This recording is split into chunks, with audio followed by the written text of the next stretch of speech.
White Nunchuck. The White Nunchuck would be your Wu-Tang name. I like that. I think either that or Riwa. Because, there's RZA, but you could be Riwa because you're like RW. It could work. It could work. Yeah. How are you, sir? I'm doing well. Thank you.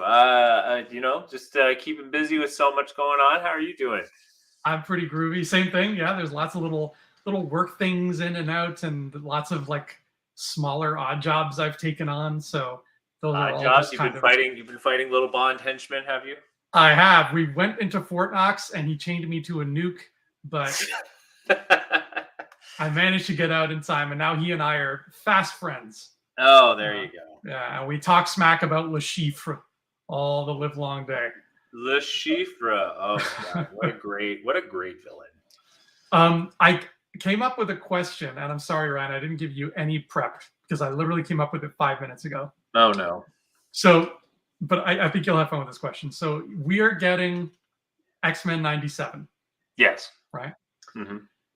If you could choose one non-Marvel cartoon from your childhood that would get the same treatment, where it's like we're making new episodes of that show as if no time has passed. Oh. What are you choosing? I don't know. Oh God, there's so many that like should not be touched and just leave it as like a test of time. I've actually been watching Reboot between the, projects and stuff, and I love it so. I love Reboot so much. Is Reboot, because I never like sat and watched through it all, is Reboot one of the shows that suffered the fate of like they canceled it before it had a chance to let its story finish, or did it get to tell what it wanted to tell? Yes and no. They got to tell the whole story that they wanted to tell, and they even did like a kind of like TV movie of it. But they did the whole story. It was perfect. If you literally watch everything up until the end, it's great. The movie didn't need to happen. You know what? Actually, the one that comes to mind, I would love a continuation of the original Transformers. Good choice. The G1 saga, I would love for that to kind of continue where it left off and see how they would continue it from there. I think like, if you think about the Transformers movie and like, past seasons about that, it's good, but like there's something about that first season that's like everything up until the movie. I would love to see kind of like a reinterpretation of it. Technically, Beast Wars did serve me that, but yeah, I would love to see that. That's a good pick, man. Especially because it's an 80s cartoon, and those had, we love them, but they had their shortcomings. Yeah. Right? That or G.I. Joe. That or G.I. Joe. Right. Another 80s one. Great. Because the 90s really refined how they told the stories in cartoons, but in the 80s, they were still just kind of goofing around. Yeah. And that's one of the reasons why my pick is also an 80s one. And I really like, I of your two, I would love to see a G.I. Joe one, because I think they could have a lot of fun with that and like make it look the same, but just make it a little bit shinier, like they did with He-Man, the new He-Man show, because it's continuing that too, right? Yeah. My pick would be 80s Ninja Turtles. Ooh, wow. Okay. Make an 11 season of that show, and tidy it up a bit so that it's still fun and goofy and silly, but it has a little bit more substance to it, where it's not just like corny puns for 20 minutes. Give it some weight. They never got like a good resolution with Shredder and Krang and everything. Let them have that story come to an end. I'd be there day one for that. Damn. Damn, that's also a good answer. I kind of miss the old Ninja Turtles cartoon a lot. Mhm. There's moments where I really want to go back and like rewatch it. But to be honest, though, sometimes I worry that it can feel a bit dated. Like nostalgia wants me to go back, but at the Mhm. same time, will my attention span really be kept in the old stuff? Is a good question. Yeah, because it's not an attention span holding show. It's I like Yeah, with the exception of a couple episodes, it's not serialized, right? There's no overarching yeah, story. They're just like, let's today we'll fight Shredder, tomorrow we'll fight an alien, whatever happens happens, and then we'll tell yeah, some jokes and eat a pizza.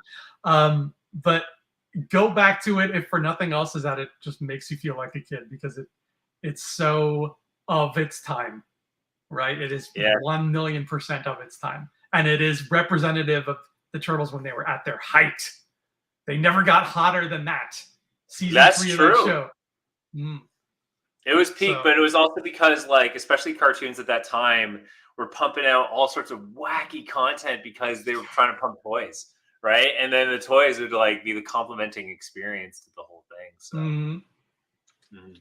What's funny though too, real quick though, I was also lately for some reason, I think because you sent me that comment today about the toys, the X Men toys, yeah. but like for some reason, my search feeds have now been populating with like collectors stuff. Oh, And no, I'm sorry. no, it's totally cool. But lately, I've been getting a lot of videos from Mighty Max, and seeing like I remember watching the intro because the intro is the bomb. It is a good intro. It's one of those ones where it's like kind of like an orchestrated rock soundtrack, Mhm. and it's just like them doing their thing, and it looks so cool. But I haven't seen the cartoon since I used to have Mighty Max myself, so I don't even know what it was about. I don't know how the kid got caught up in everything. Like I have no Yeah. idea. I just heard I had one that no, I had like an off-brand Mighty Max. It was called something else, like Sammy Steel or something. No. It, it wasn't even the real thing. But yeah, I remember those cartoons for not cartoons, sorry, commercials for Mighty Yeah. Max toys. That was peak 90s. Just like how today's movie on Infinity Rewatch is peak X-Men. Welcome to Infinity Rewatch, where we are talking about the greatest of the X trilogy. I'm Andrew Fantasia.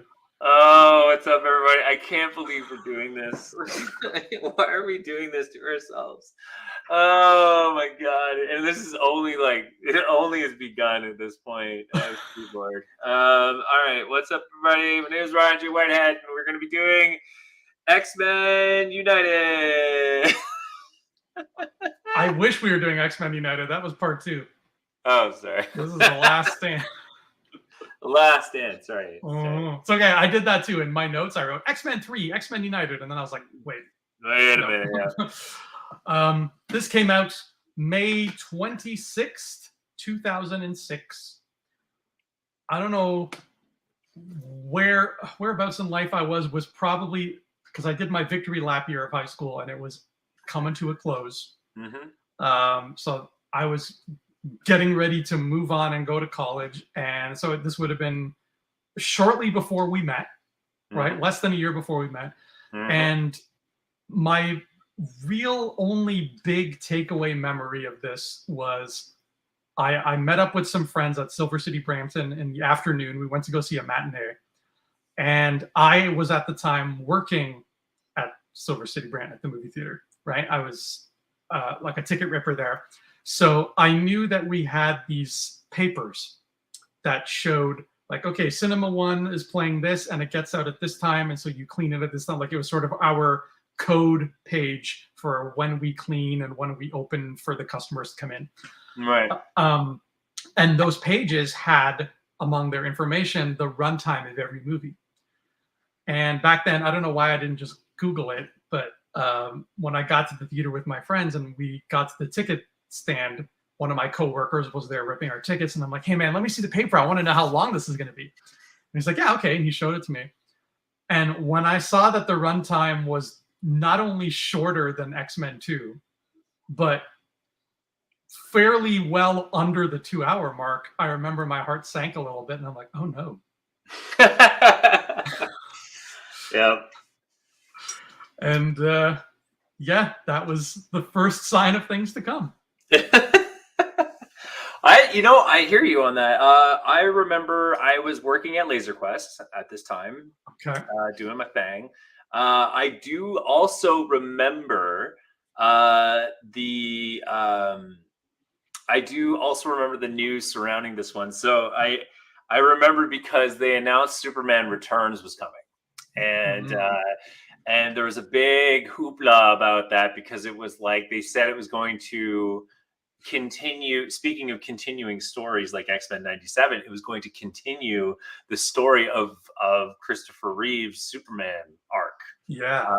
And to kind of do a new, like a sequel retelling of Superman in an interesting way.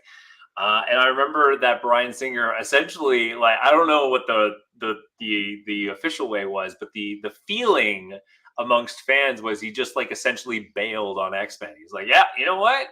I'm sitting here at the top. I'm gonna just leave the franchise. Here you go, and just like threw it at the next director. And I was like, well, this is bad. And then they're like shortly after, they said, oh, James Marsden has also left X-Men. He's been asked to be written out. And then so they're like, how are they going to do it? Are they going to kill Cyclops? And I was just like, that's not good. And my brother and I were just watching like this, like kind of like snowball effect of like, oh, but then they're like, but Beast is in it, and then everyone like went nuts. So and they announced Kelsey Grammer was playing Beast, and everyone was like, oh my god, what a great choice, because it's perfect. And it's kind of like you look at the way of how Marvel does their casting and everything, and it was one of those things where there's like a role that kind of plays similar to the character, the Marvel character that they're going to portray. So of course Kelsey Grammer has Frasier, and it's kind of like a perfect high intelligent character that could really fit that role. So it was kind of like, oh man, this is gonna be interesting. And yeah, and then we just saw the smorgasbord that was the trailer, and my brother and I were just like, just like, oh no, what have they done?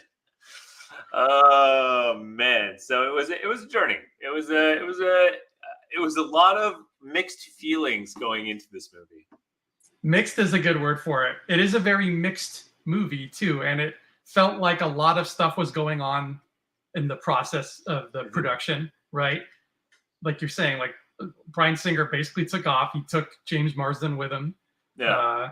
And I don't blame James. He kind of got the short shrift in part 2. So now he's like, you mean you can actually put me in a movie where I have screen time and you'll see my face and I can act? Like, yeah, sure.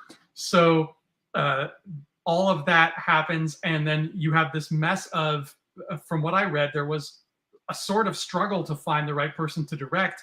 And it was almost going to be Matthew Vaughn, because Matthew Vaughn was involved in a bit of the writing process on this. Yeah. And we missed out, and we got to add this to the list of parallel universes that I want to visit when I die, to see Matthew Vaughn's version of X-Men 3, because the way he tells it, he would have taken his time with it. He says it would have been at least 40 minutes longer, and he would have really had like left more room for the emotional stakes of what everybody's going through, instead of what we end up with, which I don't want to jump ahead to my final thoughts too much, but it really feels like the same thing I felt when I left The Rise of Skywalker, where I'm like, that should have been 2 movies, and they rushed everything.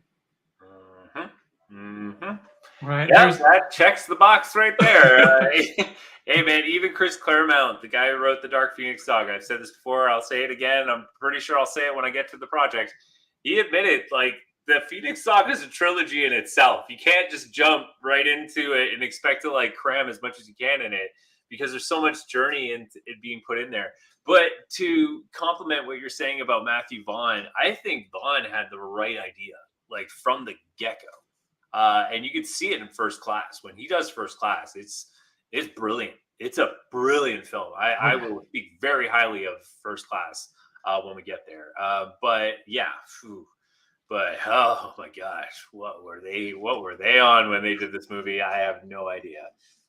And I mean, if I had not checked the runtime with my coworker, the first sign of things to come would have been right away, because you set this pattern of let's open with this really cool narration about mutation, and you do Yes. that in 2 movies, and in the third one, nope. Hey, remember when we had a crawl in episode 1 and 2? Should we do that in number 3? Nope. Nope. At least they had the decency to still have the big X door after the opening credits and do, because like I was, but regardless. So that's your first sign that something is amiss. Yeah. And then we, oh, by the way, I should show this off before we actually get into the plot here. Do you have this DVD? I do not. No. So you know what though? For the first X-Men film we should have done, I do have X-Men 1.5 DVD. That's a beautiful one. Yeah. Yeah. This was for those who are listening only. I'm holding up my copy of X-Men 3 on DVD, and this is back when some tender love and care was put into DVDs. And so this one, maybe a bit more care than the movie deserves, but it's just a big old X, and it opens like a couple doors. Ooh. And you've got all the characters standing on the Golden Gate Bridge in this big, nice little panorama thing. Yeah. And then inside is the actual DVD, but you also get an original comic book written by Stan Lee in there, where he's like meeting X-Men characters and stuff. And he's like, "Oh my God, I met Wolverine, and he's unstoppable," and like all that stuff. But yeah, this is a total campaign for why physical media should still be a thing. Yes. Oh boy, yeah, totally. Don't even get me started on that. But we open with a flashback. Well, we open with the now what is the staple of Marvel, the flipping comic books. Yes. Yeah. Intro. But yes, we go into the visit of the Gray House. The Gray House. Yes. And I could be wrong, Ryan. I hope I'm not wrong, because this is very exciting to me if it is. Is this the first time ever that actors were digitally de-aged? It is, isn't it? Mm-hmm. And you know what? Well, I think Benjamin Button was the kind of the one where they played with aging on a digital level, and I don't remember if it was before or after. Maybe I'll take a quick look, but I'm pretty sure it was after. It was definitely after. It was at least 2007. Yeah. Okay, so kind of a benchmark here, and it's kind of cool that it happens in a Marvel movie, because they really have, like, the MCU really kind of took that and made it a big part of their identity.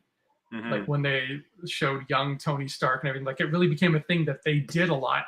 So I think it's cool that it happened here. And you know what? It's not terrible.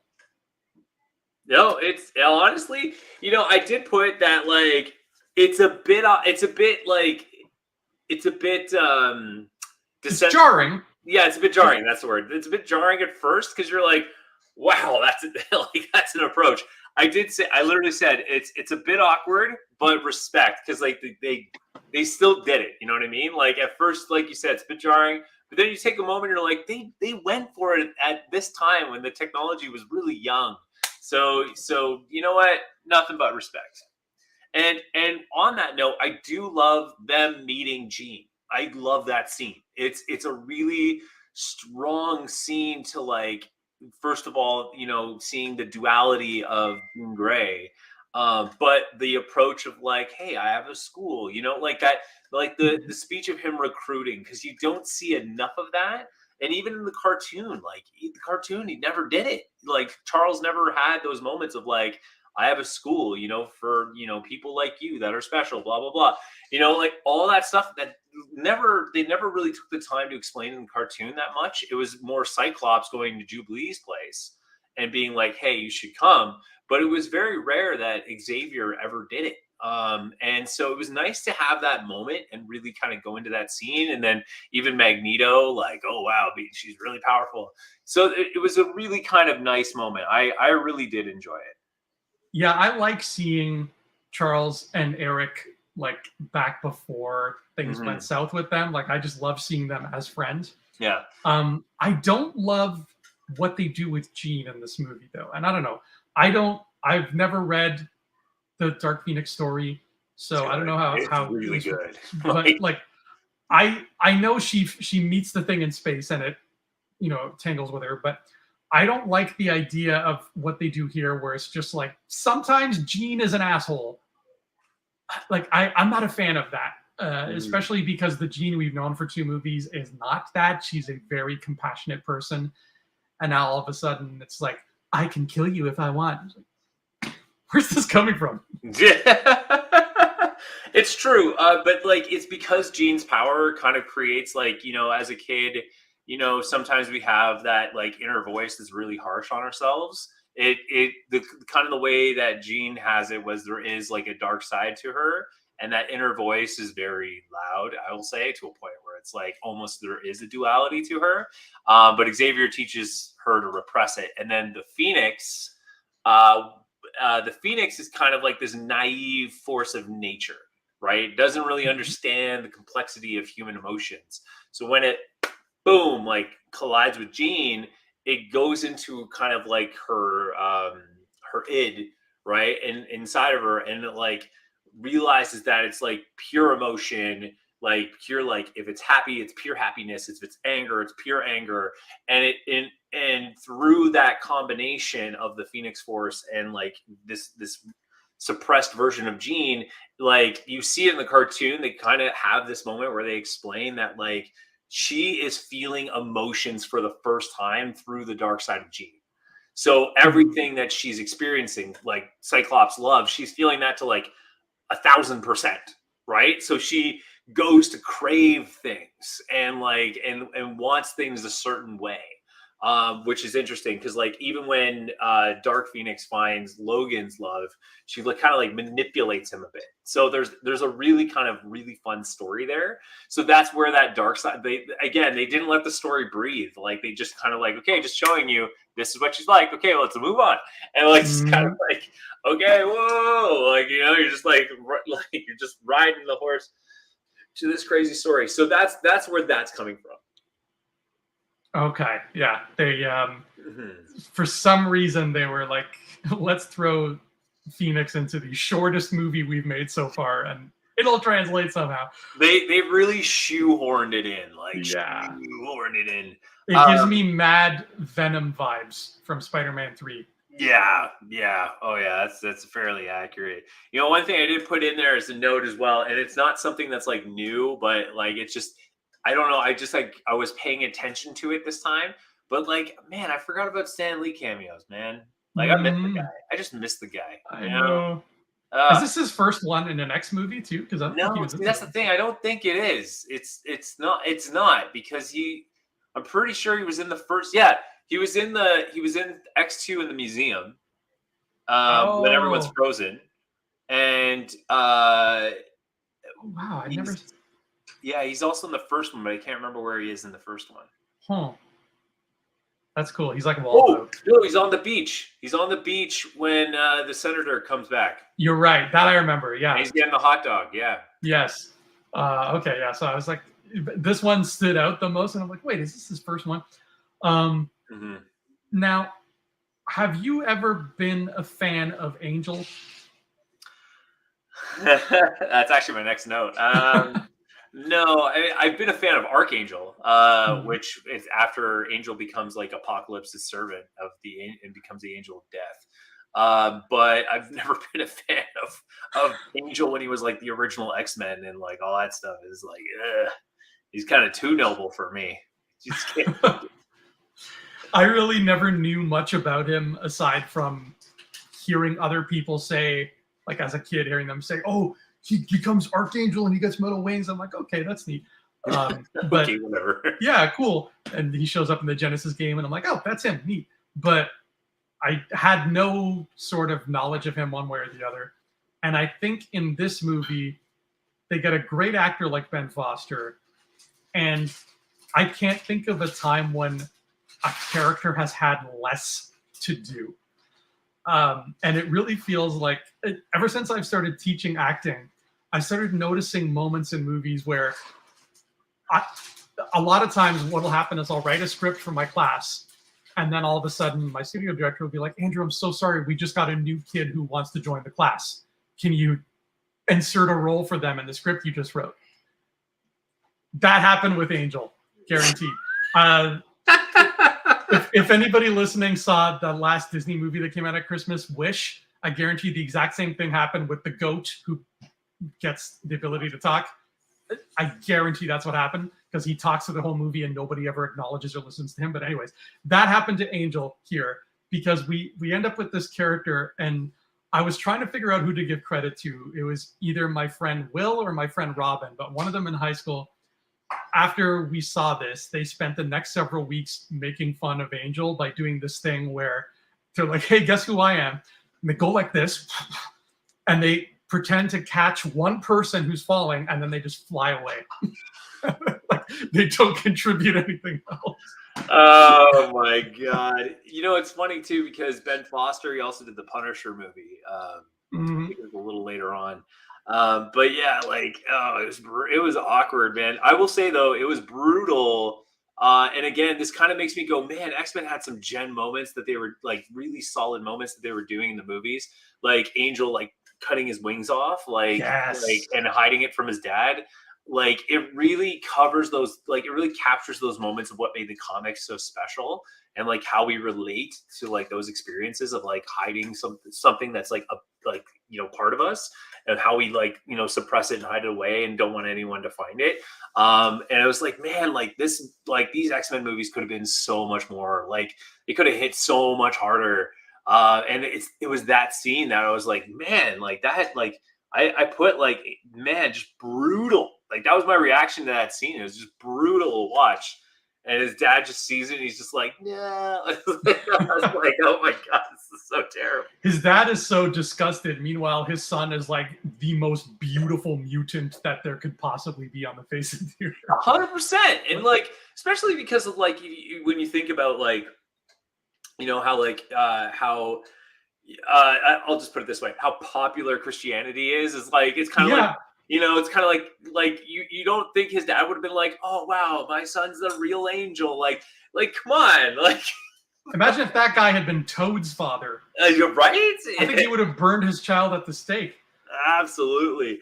But yeah, you know what's funny though too, I'll add one last note, is that Ben Foster being in X-Men as Angel. I am sure you remember that Mr. John Bourgeois, he actually knows Ben Foster. I don't remember this. I do. Really? I 100% do. And I was like, because he's like, he was talking about either doing a movie with him or like, I just can't remember. Like, he just knows him, and he mentioned it during class. So I was just like, like you just see all the students. You just see my head like. Like, oh my God, we're 2 degrees separation from. And then John Bourgeois ended up being in E-Style Gamer's favorite X-Men movie, Days of Future Past. Remember? That's right, he did. Yeah, I saw that. I remember watching Days of Future Past on like a plane or something, and it got to the end credits, or closer to the end of the movie, and he's there, and I was just like, and you know what? It was probably because of this guy, right? Yeah. He's like, maybe there's something to these. Maybe there's something. That Ryan student kept talking about those movies. I swear to God. I don't think I've ever had a bigger Leonardo DiCaprio meme reaction in a movie theater than seeing our old teacher be a soldier in an X-Men movie. Like, oh! But we'll get there. We'll get there when we get there. Yeah, we'll get there. But moving on. So this was a big moment for me, though, because speaking of that, like big moment in the movies, the Danger Room is dropped in this movie, and of course, like Wolverine always has the most badass moments in all these movies. Like, he's literally smoking a cigar, and there's explosions happening around him. He's just like, And you're just like, oh yeah, Wolverine, mate. Like you just, if it's one character they got right in any capacity, it's Wolverine. They're like, you know what? Let's just give an explosion, just to add that little extra flair, right? But not only that, we got the Sentinels as well. And we almost got the Sentinels. Yeah, I mean, you saw his head though. Yeah. It wasn't the Sentinels we know and love, but it was still the closest thing. Like, you know. Mm-hmm. It was as if a fan, wanted to sneak a Sentinel into a movie, and they had no budget to do it, and that's what we got. Exactly, and we got a fastball special. That's right. Well. Yeah, the fastball special maneuver. I also put that note in there that like it was nice to see. It was nice to see X-Men maneuvers. Like I don't know why we don't see more. Like you know what I mean? Like all those moments of like. Iron Man shoots at Cap's shield and it bounces. Like there should be 20 of those in X-Men, right? Because there's so many people. Well, yeah, like we do get some though. We got Rogue doing the using Colossus's power, yes, right? And that was really cool. And then Kitty hugging Iceman and the missile goes through them. But like, yeah, we should be seeing like every few seconds, we should be seeing a move like that. It was awesome. I just love seeing that. That might be the strong suit that this movie has in its favor is that it nailed the way the X-Men fight as a team. Mm-hmm. But you mentioned how Logan is, smoking his cigar and everything and all that stuff. And that brings me to one thing that I never even thought of until now, rewatching it, but it is kind of unfortunate, which is Cyclops is still super bummed out about Jean. And on the flip side of that, Logan is literally the happiest we have ever seen him. Yeah. He's having the time of his life. There's a bit of a disparity there. And it's too bad because then the whole movie continues based on this thing they're trying to shove down our throats, which is Logan loves Jean so much. And yet, he's not as broken up about it as I think he should be if he really loved her that much. We do get the great line out of it where Scott says to him, like, nobody heals as fast as you, Logan, right? But it's a shame because that should have carried through. He should have been so happy to have her back and so sad that she's dead that that should have been a through line and it wasn't. And it just felt kind of clumsy in that way.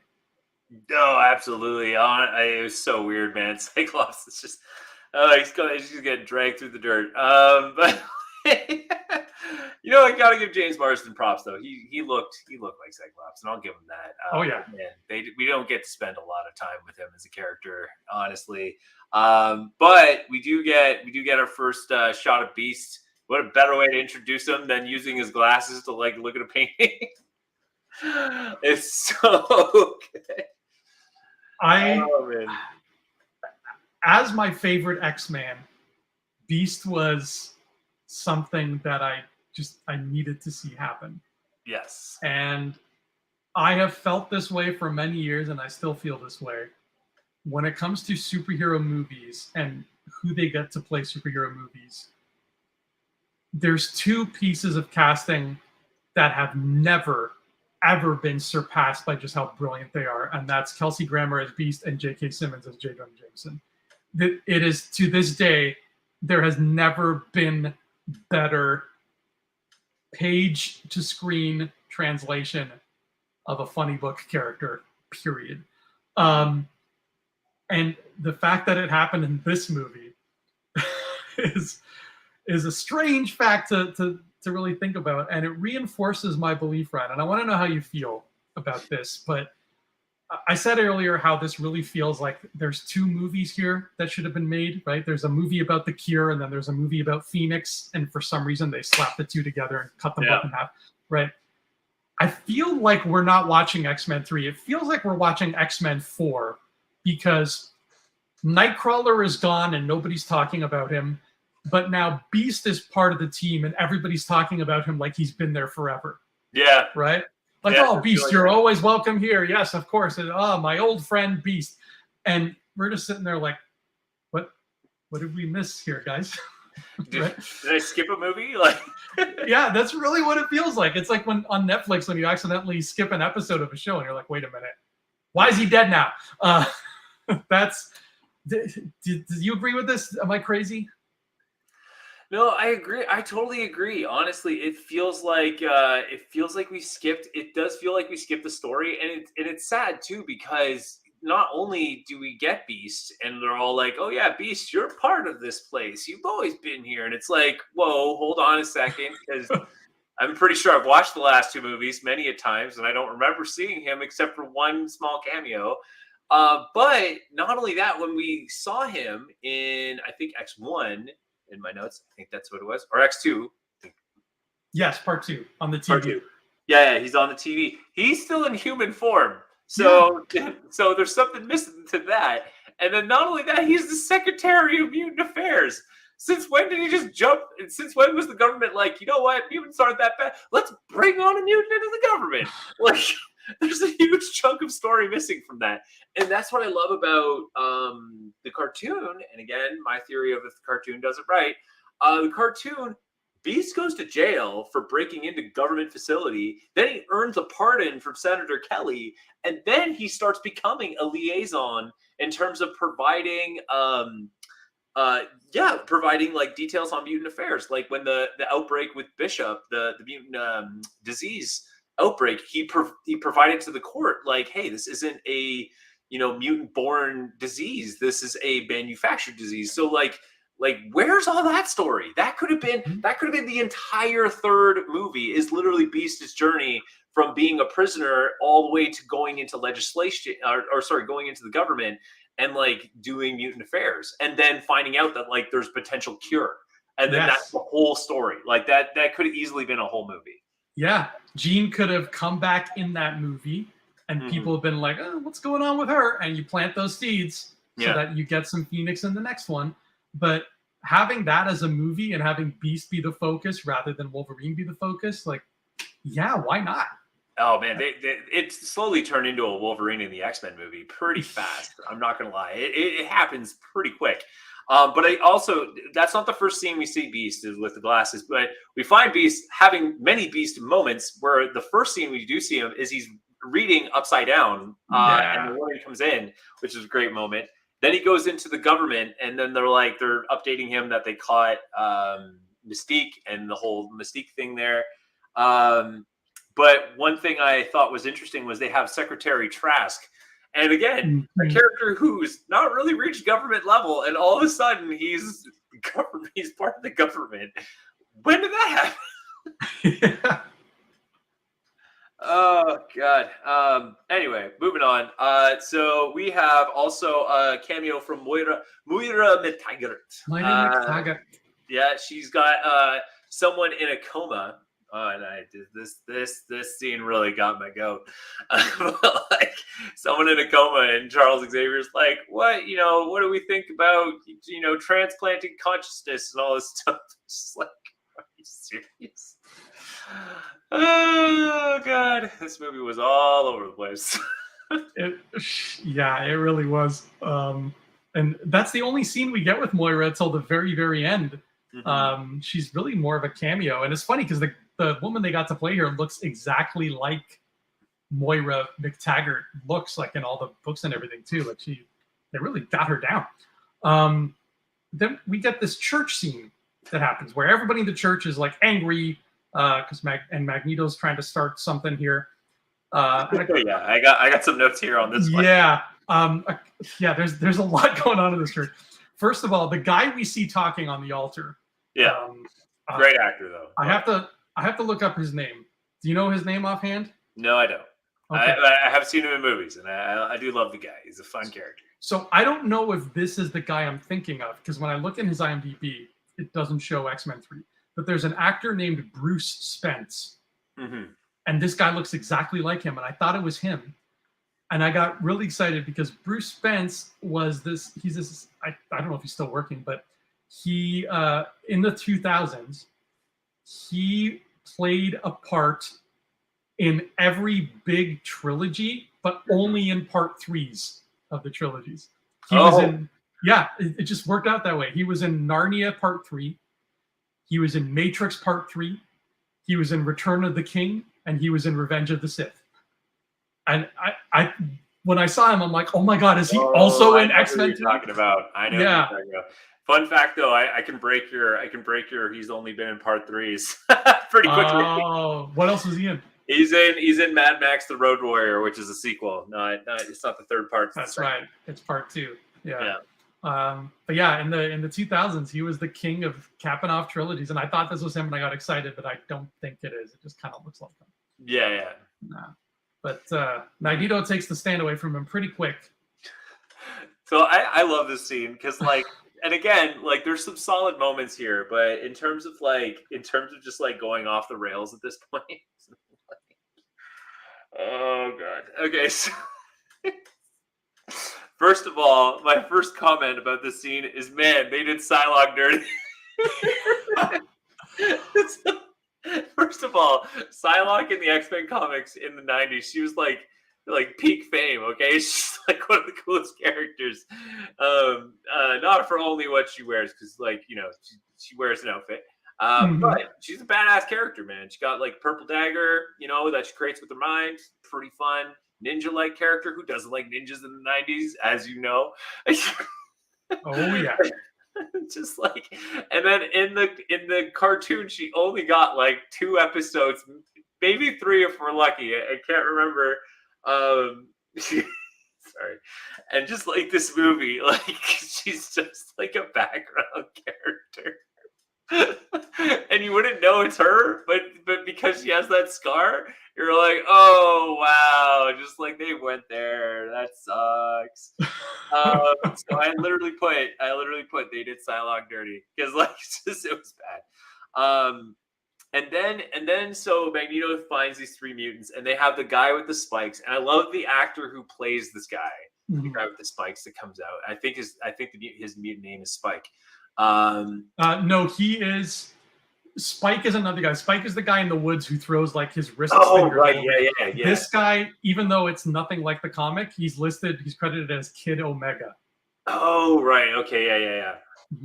Anyway, so I think anyway, I can't remember his comic book counterpart's name, but I love that actor. He's a phenomenal actor. I loved him in Lost. He was awesome in Lost.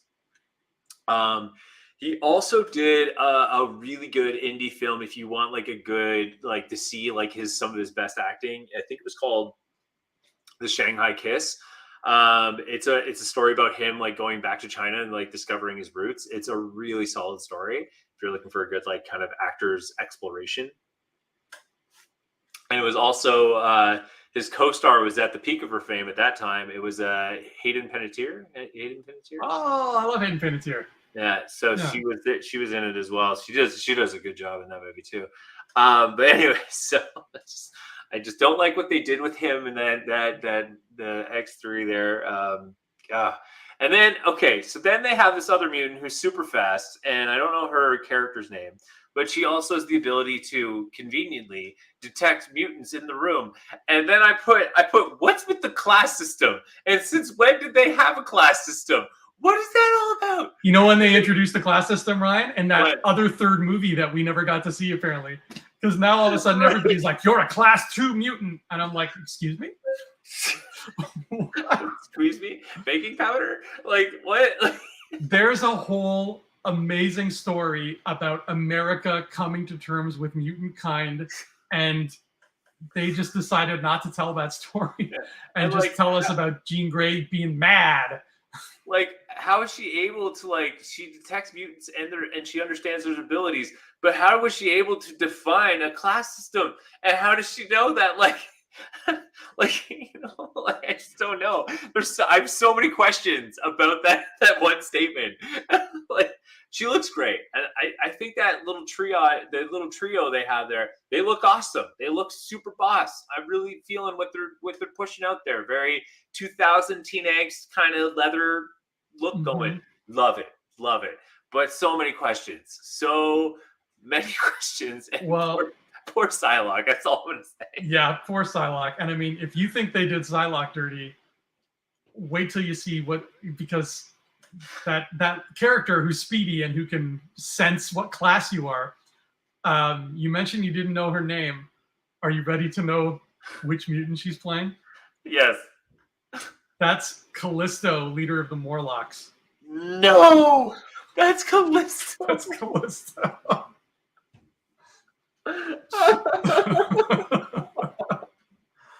Oh my god. What were they thinking? What were they on? Seriously, like. So apparently there's a Morlock whose name I can't remember, and that Morlock is like a big guy, and he has the ability to sense other mutants.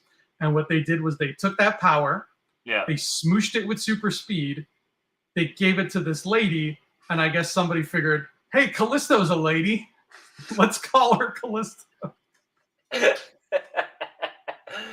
So this is I mean, I think for Marvel, I think they're at a point now where if you like join the MCU on a crew perspective, I'm pretty sure they have a textbook and there's a chapter of like how not to do the movie.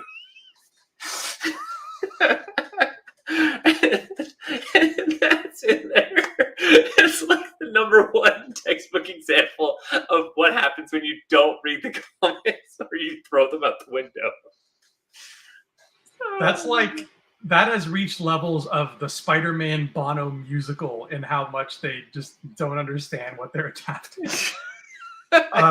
Wow. Yeah. So that's Callisto. And then there's Magneto starts putting his team together. And he wants this doesn't happen yet because Cyclops has his death scene. Oh, that's right. Yes. I forgot about Cyclops' death. Yeah, which I remember. I put this as a note because I do remember this. This was the topic of much debate. Like of much debate outside, like the minute everyone came out of that theater, that was like the first topic. They're like, they killed Cyclops. Like you've gone too far. Like what have you done? You as Mark Hamill once said when The Last Jedi was finishing filming, you have profoundly changed the essence of X-Men. So yeah, no, they just like, but I put there that like James Marsden wanted to be written out so he could do Superman Returns without breaking contract. So power to him. Yeah. I mean, he wasn't given much to do in part 2, and it's just a shame that it really does kind of happen off screen. Yeah. And from what I read, it was going to be even worse. It was going to be not only off screen, but like you don't even see Cyclops in the movie and they just mention that he died. Which is like, as far as writing goes, like I don't think it gets cheaper and more insulting than that. If there's like brand name and then great value and then the dollar store, that is the writing equivalent of whatever's cheaper than the dollar store. Yeah. That's like the bootleg stuff that you find in another country that has Spider-Man on it, but it says Spider-Bat. Like it's just shameful. So I'm glad they didn't go that route. Definitely shameful. Now we can, so then Cyclops essentially just blows up. And then we get a little more backstory on the Phoenix. And I can't remember how they explain it, but essentially I think my understanding was Jean's like the next evolution of mutants. So like there's mutants and then there's Jean's level of mutants. Yes. And I was just like, no. Like, where are you going with this? Why are we subject to this? Like, who thought that was a good idea? Like, hey, you know how we fix this? Instead of doing the whole space thing, and like, using space, why don't we just say that this is within her and now she's the next evolution? And I was just like, what were they? Just like, who proved this? And you know what? If done right, that could have been a totally fine alternate way to have the Phoenix in your movie. Yeah. Like they're really trying to sell this idea of the world has accepted mutants and Beast is working for the president and there's a class system. In that world, if you have like 10, 20 years of the mutants and humans living in harmony and then all of a sudden there's like super duper mutants and then it's like, oh, now what do we do? That's an interesting story. But it takes time to make that story interesting. more time than the very admittedly short runtime of this film. So like they're really trying to get as much into this space as they could, and it just goes to show that that needs room to breathe. It does. You can't do this. Claremont was right. You can't do it.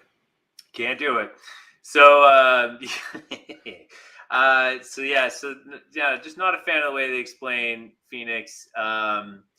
Just to wrap up the Phoenix part, like the whole professor dying too, like clearly this movie's just off the rails. This killing Charles was right out of the gate. Like it's just, I didn't like that either.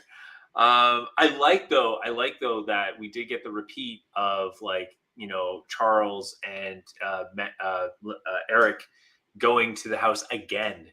And then, you know, this time around, clearly they're so different now that like they're both going in there for two different things. So I love that. But again, it was kind of an unearned scene. Like it would have been really cool if we weren't at that stage yet, but like we saw them trying to recruit, you know, and having that would have been really cool. That house had the one scene in this movie that gave me an emotional response. Yeah. And like you just put it, man, it's unearned, and then it goes away like that because after Xavier dies, like the second he gets blown up, which by the way, when Jean kills people in this movie, it looks like the Blip, the way they just sort of dissolve. But when Xavier dies, Magneto has that one quick shot of him where he goes, Charles! And to me, that's my favorite part of this movie. I'm like, oh my God, like that's still his friend. At the end of the day, that's still his friend. And he's heartbroken because he just watched him die. And we know they have a history. And despite how evil Magneto can be, like they have been through thick and thin together. And I loved that reaction. And of course, it's Ian McKellen. He's going to do a great performance. And he gives you that shock and pain and loss in that one word of just yelling his name. And then the smoke clears, and then right away he's just like, come with me, Jean. Let's go build our army. I'm like, wait a minute. You don't get a chance to breathe in this movie. Was there somebody on set with like a stopwatch? Like, come on, it's got to be shorter. It's got to be shorter. Yeah, that was the continuity. My God. So, but like the other thing too, and especially I like your point there about like Magneto calling out for Charles, because if it's one thing both Ian and Patrick did so well was really capturing the relationship between the two and the amount of respect they have for each other. And though I didn't pick up the same way you did about his cry out for Charles, I did pick up later when Pyro's like, yeah, you know, F Charles Xavier, you know, he got what he got it. Like he died, right? And Magneto stops him and he's like, Charles didn't deserve to die. Like he literally stops him in his tracks and is like, no, that's no. Like he's so disappointed. And it's kind of like their whole confrontation is built on them trying to meet each other's vision. And like to be like, I need you to see it my way. And that's what they're fighting for. And it's not about physically besting one another. It's why aren't you seeing it my way?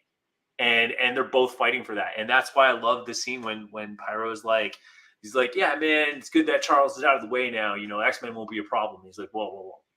He's like, Charles didn't deserve that. You know what I mean? And it was and again, this is where that like this whole X-Men saga is like, there's so many solid moments that you had like such a promising thing that you were building on. See, I would have taken that a step further with the Pyro scene, where when Pyro says that, I would have had Magneto like get really pissed off and like do something to Pyro, like he's gonna throw a beam at it, like he's gonna kill him essentially, like pins up to a tree, like But then he has a moment in his head where we see him think this is not what Charles would do. Yeah, and he lets him go. And basically, Pyro, like, hey, you little shit, you're alive right now because of Charles Xavier, right? Because I'm trying to respect the way he thought. He even admitted in the lines, I think, where he's like, Charles has done more for this world than you'll ever know. Mhm. Something like that. And it was just like, and he's like, it's just a shame that it had to end there. I think that was the line. And it's beautiful.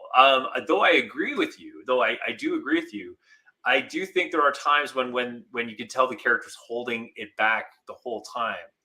And there's that moment of like, will he do it? And it's like, and it's because he does it makes him even more intimidating. You know what I mean? Like Mhm. that stairs. But I mean, I coin flip it, man. I enjoyed the way they did it in there, and I also could enjoy it the way you admitted for sure. Yeah.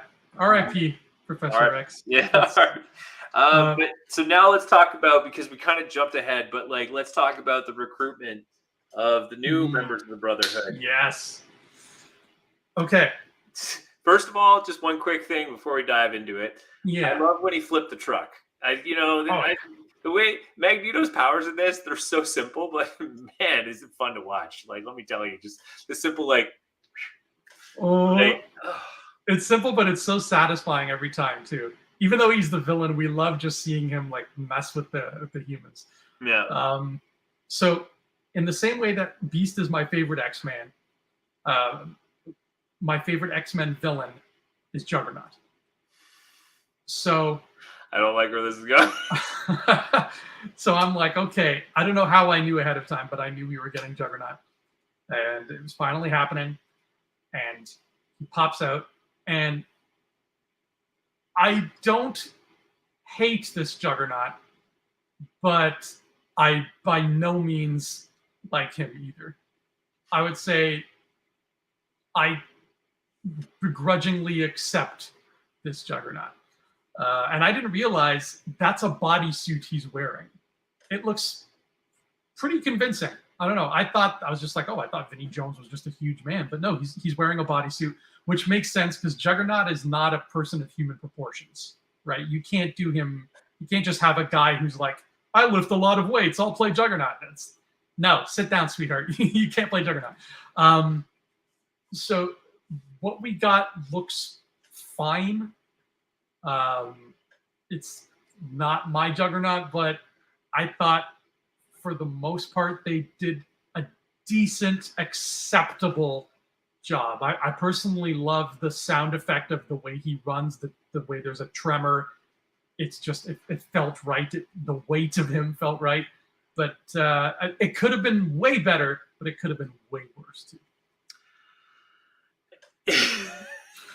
I put, and I quote, one second, I gotta find it.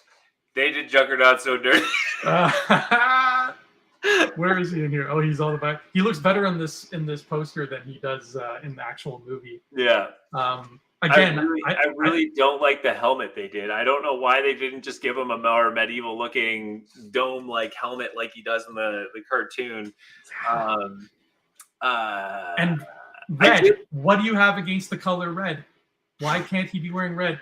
And of course and this is like me being super nerdy here and pushing up my glasses, and normally, I don't care about this kind of thing too much, but they very clearly, by the end of the movie, they say he is a mutant, when in fact we all know that's not the case. That's part of what makes him special. He's a guy with a magic helmet. So fun fact, in case you didn't know this, as I am a fan of this particular area of storytelling within Marvel, the Crimson Bands of Sidorak, right? Sidorak being the alien force that also gave power to the unstoppable Juggernaut. Mm-hmm. So these, if you read enough Doctor Strange comics, all the powers he has are all from aliens, kind of passing down their disciplines to the Ancient One. And that's why there's the shielding powers of the Vishanti, and there's all these, the Crimson Bands of Sidorak, the Flames of the Faltine, all those calling outs of spells. They're all alien forces that have bestowed their disciplines onto the Ancient One, and the Ancient One adapts it to a being able to cast it like magic. It kind of harkens back to Thor's, saying that, Asgardians come from a place where magic and science are one and the same. Same idea with these aliens. It's essentially magic, right? But yes, Juggernaut is a mystical force that is brought by Sidorak. It is like Sidorak's. It's essentially Sidorak himself. Like I'm pretty sure that's the way it is. Or like if Sidorak's knight or forces, like that's the general that you summon. So and that general's power gets built into you. And then Cain Marco, I think he was a prisoner. I think if I'm not mistaken, he was serving a sentence or something, and he was out on an archaeological dig, and he happened to find the gem of Sidorak, and became the Juggernaut. So yes, long story short, yes, he's not a mutant. He is built by magic. So yes, they nerfed him in this one by making him a mutant. Mm-hmm.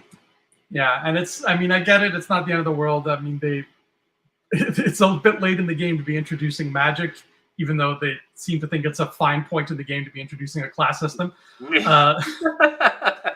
But again, that's why I say of this Juggernaut that he's by no means what I call him a good adaptation, but it could have been way worse. I was prepared to be disappointed at this point when I first watched it by how they tackled him, and I was just only very mildly disappointed. I mean, I do think with this character, you need to go like Deadpool 2 kind of did it right, where you need to just go all in, and just have fun going all in with this character. But that was a realistic and grounded approach to building the Juggernaut, is what I will say. Very much so. Very much so. And it was a nice kind of cheeky moment to do Multiple Man. It was a nice kind of, but he was kind of, Multiple Man was kind of like the kind of level of characters I would, see in an X-Men film for sure. I also put, because there's kind of like these side moments of story here while he's recruiting these teammates. The Kitty Pryde and Bobby story, very bizarre, very awkward. Clearly, again, another rushed part of the story. And again, if you focus just on the Cure story, I really do think that story could have breathed a bit more and made sense. Like, Rogue naturally, especially being that young, would feel the pressures of, that time, that age frame. I do think there were some moments there that did work, but like it just because of how like this roller coaster ride of storylines that were going on, it felt like it was just not needed. Like it just didn't need to be there. But I do like that Rogue was like interested in the Cure, because in the cartoon they did it as well. She was like tempted to get it because of her condition, right? So but yeah, I literally put Kitty, Bobby, Rogue, love triangle is just so weird. It was really weird in this movie. It was weird, and like everything else, it was not given enough time to be fleshed out. And if this movie was just about the Cure and not the Phoenix, the way I think it should have been, you probably would have, it'd be a different story that we'd be talking about here. They would have spent more time on that. They would have spent more time of, I see Bobby with Kitty and he looks happy with her, and I see the way they look at each other, and God, like I want that, but I can't have that, and if I get the Cure, I can have it. So you would have really had a compelling, like, just quandary for this character to have to face and figure out, and she's young, so it's like you said, she's going to be directed by thoughts where her brain isn't doing much of the thinking. Other parts of her are doing the thinking. Yeah. So that just sounds like such a better movie than this, and it's a shame that wasn't relegated to its own kind of plot. And the Cure made for a lot of great moments too. Like, we get this very out of the blue fast moment of Mystique taking a Cure bullet for her man, and she loses her shape-shifting powers, and Magneto just leaves her in the dust. And I wrote in my notes, I said, Magneto is the only person on planet Earth who can look at a naked Rebecca Romaine and say, no thanks. It's true. It's a very again, it's a very quick scene. It's just like I do love his line delivery though. He's like, "You used to be so beautiful." I really love that. Like his like the whole mutant thing there. Um, yeah, no, yeah, it happens very fast. I did also put though the Magneto moving the bridge. I remember in the trailer that was like a big moment, and Mhm. I was like, oh man, I remember seeing that in the theater, and I just was still in awe of like the scale of him being able to move the bridge and do the whole thing. Um, so yeah, I do remember that, and then yeah, so yeah, Mystique taking the cure ball. And then, so getting into the Alcatraz War, which takes place, I love it. It's fun. It's a fun scene. It is literally like if it's one thing you get out of this movie is seeing the X Men make the Last Stand, Yeah. and just having fun with that, and seeing Beast do his thing, wearing the uniform and having the fun there. And how he fights is a lot of fun too. It was cool to see that. And honestly, I don't know why. I mean, I understand why nowadays because Kelsey Grammer is older, and I'm sure he doesn't want to be buried under a fursuit. But they did a good job on his makeup, man. Like they looked really good. Very good job. Yeah, And I really even not only his makeup, but when he's wearing the suit, not the X-Men suit, but like when he's wearing his business suit, mhm. he fills it out properly. Like his shoulders are so broad, he looks so big. He looks like the cartoon. He doesn't. Yeah, The Beast we get later in the prequel movies, I hate the way they made him look. He's just like this scrawny guy, and he's like, I have a blue face sometimes, and every once in a while I look human because this looked like how Beast should look. yeah. Yeah, no, it's really fun. And of course, Elliot Page doing it actually a really good Kitty Pryde. I mean, she was a Mhm. fun Kitty Pryde character. Again, but Kitty Pryde, another character that's been in and out in these movies, and then she kind of gets the center spotlight in the third movie because why not? And so then we see the Juggernaut go after the kid and go after Leech, which again, Leech was a weird casting choice as well. Yeah. I like the actor they picked, but it was just weird the way they did it, the way they did Leech. Um, and Juggernaut goes in there, goes after him, and then of course Kitty sinks him in. He goes, "Do you know who I am? I'm the Juggernaut, bitch!" And he just like goes out of the ground. Do you know where that came from?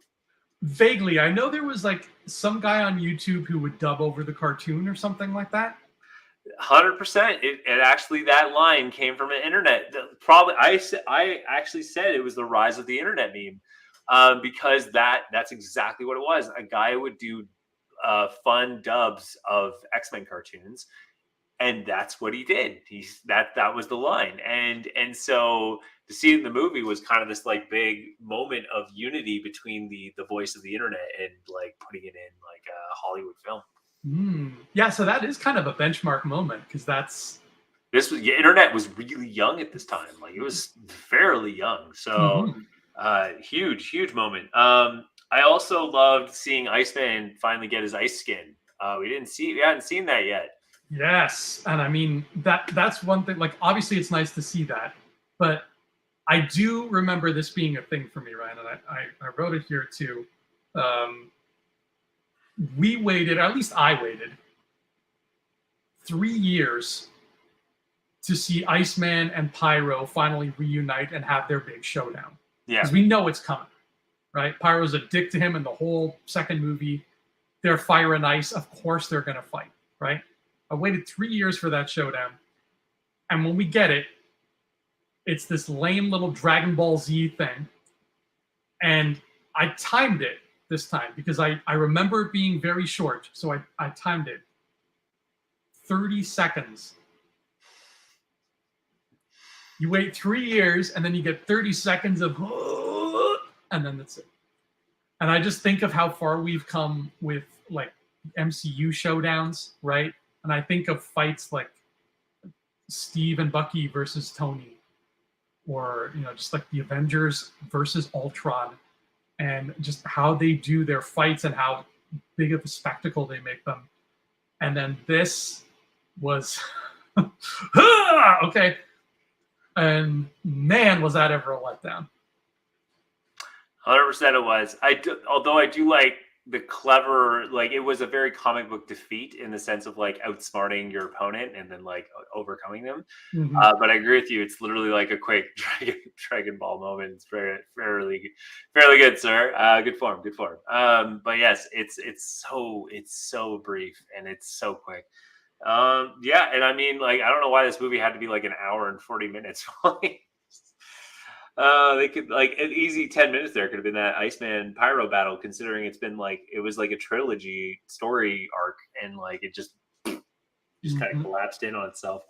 But yeah, the Alcatraz fight scene's fun. I love seeing kind of like the war, and you see mutants getting the cure bullets, and they're all like, and just like turning back into humans. Wolverine has some fun moments. Obviously, cutting the guy down, he's just regrowing his arms, and he just kicks him in the nuts. That's always Do you fun. do you remember how you reacted when you first saw that? Because No, when he cuts the guy's arm off, I remember my friends and I sitting next to each other. We were like, "Oh my god, he just sliced off a guy's arm! yeah, Wow!" And then the one time he slices an arm is the one time it's a guy who grows back limbs. And I remember my friends and I like looking at each other and just deflating, like, "Oh, I remember just enjoying the fight scene for what it was. I mhm." don't remember being shocked by like the arm cuttings. But yeah, the kick in the nuts. It's always a good one. Yeah, that is such a Wolverine move too, Such a for sure." Wolverine move. Yeah, it's the whole cure bullets thing. It's fun. It was all right. Like it was a fun part of the story. And then I love they do the fastball special again, and then that Wolverine outsmarts Magneto, which is really good. And then he becomes human. Really enjoy that part of the story. What I don't enjoy in the end is that Rogue gets the cure. It literally defeats the entire purpose of the entire trilogy of accepting who you are. Yeah. and like this whole journey of like accept who you are, we're mutants, yeah. And then like literally the key character who struggles with it the most is like, yeah, I guess I'll get the cure. And it's just, it's just like, The first one we meet too. She's the one we start this trilogy with yeah, her. we start this story with her, and in you're right, the main protagonist of like, oh my god, the whole thing.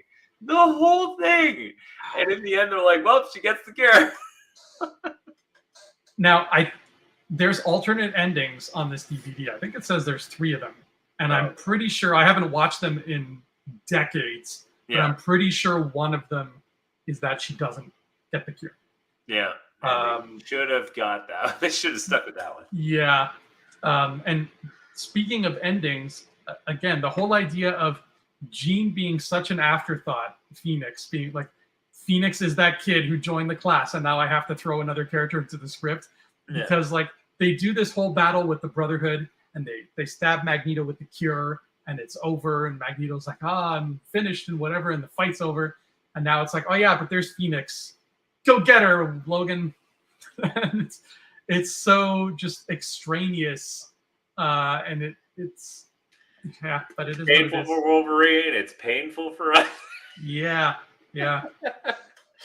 Now, I don't even really have any notes for that because it's just like it's just there. It's just there. You know, it's like he's gonna do it. Like it's just one of those things where it's just like, okay, like like it's going there. Like Cyclops died, Xavier dies, Jean's gotta go. Like she's done, man. She's according to these movies, he loves her so much. So I'm like, okay.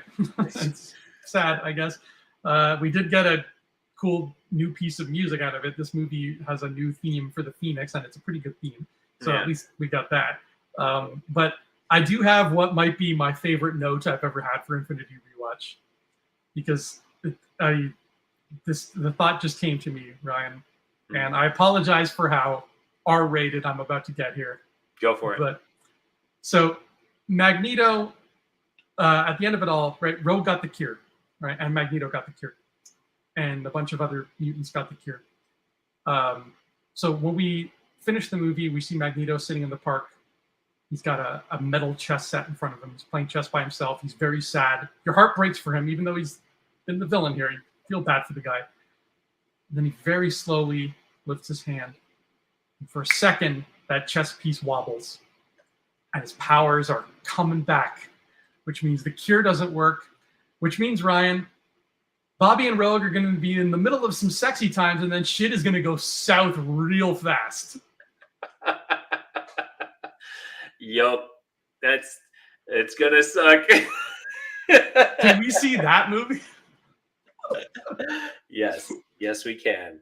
I also forgot too that like out of nowhere, with no context, with little to no context, we have, of course, Worthington being thrown off a building, and just so happens the son just seems to know exactly where to go,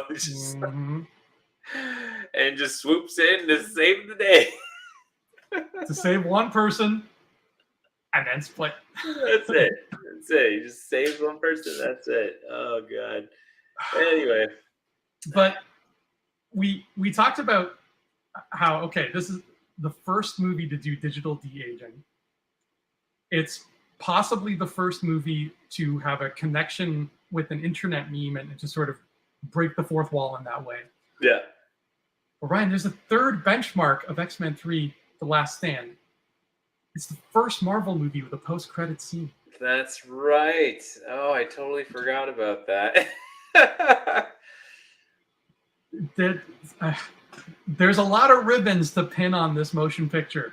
It is fascinating. It's a real piece to study. It is a real piece to study because we get this little scene of Moira McTaggart looking at her coma patient, and all of a sudden it's Charles. That's it. And it's funny because it felt like they were planting seeds here, but from what I read, there was no intention of doing an X-Men 4. It was literally like, we want to do spin-offs now. We want to do Wolverine. We want to do Magneto. So I want to know where they were going with that. Was it just there to be there? Yeah, I think it was, I guess, to reassure the fans that Charles is still alive because it was such a controversial move. I honestly forgot all about that. I will say in our rewatch, I did not watch the end credit sequence, but I do remember that because I was so confused. But yeah, it was one of those things where it was just like, what was the point of it? Like, what were you trying to do? Like, and even Charles's question before still is the question now. Is like, should we have done it? Like, should have mutant can do it? Should do it? Is it okay? It was mutant ethics, is what it was, and it was like, if a mutant can, what about this coma patient? If it could save a mutant, should we do it? Right? Or should a mutant be able to transfer their consciousness if it were, if something bad were to happen to them? And he has this mutant ethics kind of thing. And it's just like the same question for the audience. It's like, if he has the power to do it, should he do it? You know what I mean? It's so strange because, I mean, if they are trying to set the stage for something, you never even heard anybody talk about it afterwards. Like, you never heard Brett Ratner or anybody say, like, yeah, there was an idea for an X4 where this happened. Like, nothing. And I mean, it's not like that ethics lesson he gives at the beginning of the movie is not a crucial Jenga piece. If you take that out of the film, the rest of the film is going to be okay. So it's not like they had to tie up that loose end. Yeah.